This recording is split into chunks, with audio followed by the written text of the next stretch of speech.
परमात्मा और किसान। एक बार एक किसान परमात्मा से बड़ा नाराज हो गया।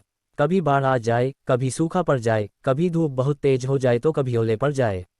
हर बार कुछ ना कुछ कारण से उसकी फसल थोड़ी खराब हो जाए।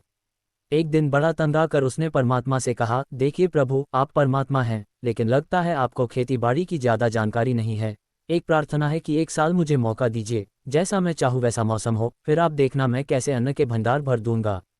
परमात्मा मुस्कुराए और कहा, ठीक है, जैसा तुम कहोगे वैसा ही मौसम दूंगा, मैं दखल नहीं करूंगा। किसान ने गेहूं की फसल बोई, जब धूप चाही तब धूप मिली, जब पानी तब पानी। तेज धूप, ओले, बाढ़, आंधी तो उसने आने ही नहीं दी। समय के साथ फसल बढ़ी और किसान की खुशी भी, क्योंकि ऐसी फसल तो आज तक नहीं हुई थी। किसान ने मन ही मन सोचा, अब पता चलेगा परमात्मा को कि फसल कैसे करते हैं। बेकार ही इतने बरस हम किसानों को परेशान करते रहे। फसल काटने का समय भी आया। किसान बड़े गर्व से फसल काटने गया, लेकिन जैसे ही फसल काटने लगा, एकदम से छाती पर हाथ रखकर बैठ गया। गेहूं की एक भी बाली के अंदर गेहूं नहीं था, सारी बालियां अंदर से खाली थी। बड़ा दुखी होकर उसने परमात्मा से कहा, प्रभु ये क्या हुआ। तब परमात्मा बोले, ये तो होना ही था, तुमने पौधों को संघर्ष का जरा सा भी मौका नहीं दिया।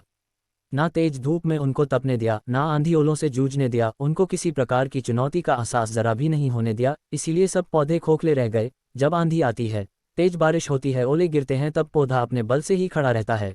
वो अपना अस्तित्व बचाने का संघर्ष करता है, और इस संघर्ष से जो बल पैदा होता है वही उसे शक्ति देता है, ऊर्जा देता है, उसकी जीवटता को उभारता है। सोने को भी कुंदन बनने के लिए आग में तपने, हथौड़ी से पिटने, गलने जैसी चुनौतियों से गुजरना पड़ता है, तभी उसकी स्वर्णिम आभा उभरती है, उसे अनमोल बनाती है।